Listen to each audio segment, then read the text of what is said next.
बर्फ की चुप्पी। The silence of snow. सर्दियों की वो रात थी जब चारों तरफ बर्फ की चादर सी बिछी हुई थी। हर तरफ एक अजीब सी खामोशी थी, जैसे हवाओं ने भी बोलना छोड़ दिया हो। रवि, जो एक शौकीन फोटोग्राफर था, अपने दोस्तों के साथ एक पुराने गांव के पास बने सुनसान कब्रिस्तान में आया था। उसका मानना था कि सर्दी की रात में वहां की तस्वीरें बहुत ही डरावनी और रियल आएंगी। उसने अपने दोस्तों से कहा, बस आधा घंटा, मैं जल्दी वापस आ जाऊंगा। सबने मना किया, मगर रवि का जोश अलग ही था।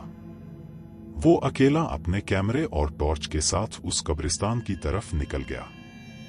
कब्रिस्तान तक पहुंचते पहुंचते लाइट चली गई। पूरे गांव में अंधेरा छा गया। अब रवि के पास सिर्फ उसकी टॉर्च और कैमरे की लाइट थी। जैसे ही वो कब्रों के बीच पहुंचा, उसे एक अजीब सी ठंड महसूस होने लगी।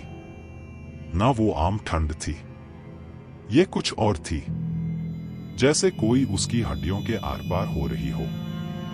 वो कैमरा लेकर एक पुरानी टूटी हुई कब्र के सामने खड़ा हुआ, तस्वीर ली।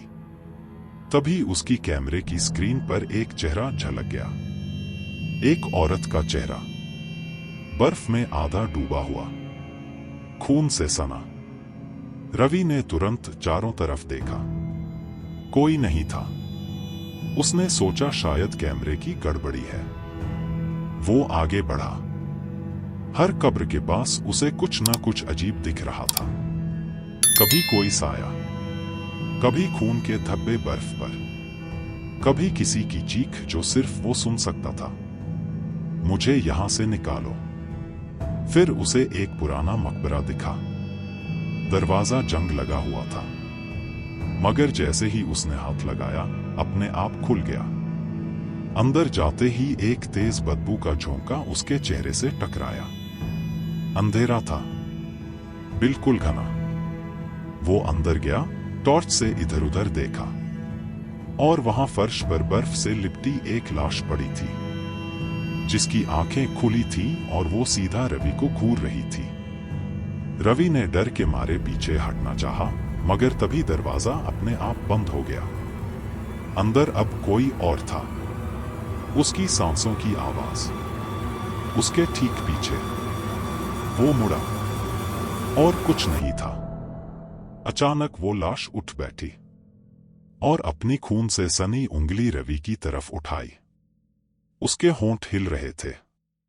तुम यहां क्यों आए? रवि चीखता हुआ दरवाजे की तरफ भागा, मगर दरवाजा नहीं खुला। अगली सुबह गांव के लोगों को कब्रिस्तान के बाहर एक कैमरा मिला, जिसमें आखिरी तस्वीर थी।